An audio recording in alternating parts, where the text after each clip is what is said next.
একদিকে খাদ্য সংকট ও বাস্তুচ্যুতি, অন্যদিকে ইসরায়েলি হামলা। এমন পরিস্থিতি গাজার নিত্যদিনের চিত্র হয়ে উঠেছে।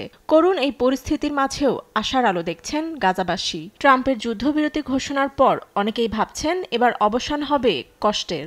আবার অনেকের মনে দেখা দিয়েছে এর বাস্তবায়ন নিয়ে শঙ্কা।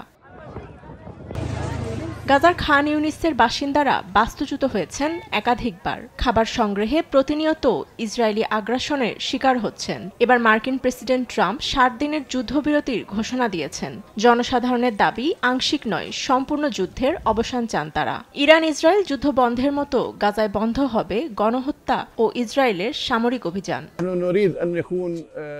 আমরা যুদ্ধের সম্পূর্ণ অবসান চাই, প্রতিবারের মতো আংশিক চুক্তি ও বিরতি নয়, যা 1-2 মাস স্থায়ী হয়ে আবার ফিরে আসে।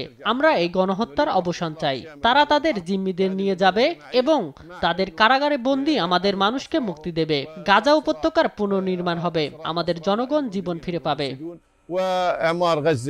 ট্রাম্পের প্রস্তাবে যুদ্ধবিরতি মেনে নেবে কিনা এ নিয়ে কোনো মন্তব্য করেনি স্বাধীনতাকামী সংগঠন হামাস। তবে গাজাবাসীর মনে ট্রাম্পের প্রস্তাব নিয়ে উঠেছে প্রশ্ন। ট্রাম্প ক্ষমতায় আসার প্রথম দিনই বলেছিলেন গাজায় যুদ্ধ বন্ধ করবেন, কিন্তু বাস্তবে তিনি কাজ করেছেন ইসরায়েলের স্বার্থ রক্ষায়।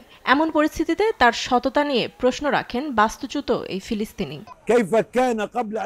আমরা আশা করি তিনি এবার সৎ থাকবেন। আমরা আশা করি তিনি ইসরায়েল ইরান যুদ্ধে যেমন গুরুত্ব দিয়েছেন তেমনি গাজার প্রতি সততা দেখাবেন। ইরানের ক্ষেত্রে বলেছিলেন যুদ্ধ বন্ধ হওয়া উচিত এবং তা বন্ধ হয়ে গিয়েছে। ট্রাম্প চাইলে যুদ্ধ বন্ধ করতে পারেন।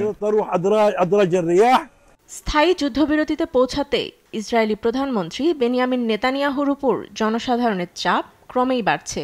তবে তার ডানপন্থী ক্ষমতাসীন জোটের কট্টর ডানপন্থী সদস্যরা তীব্র বিরোধিতা করছেন যুদ্ধবিরতির।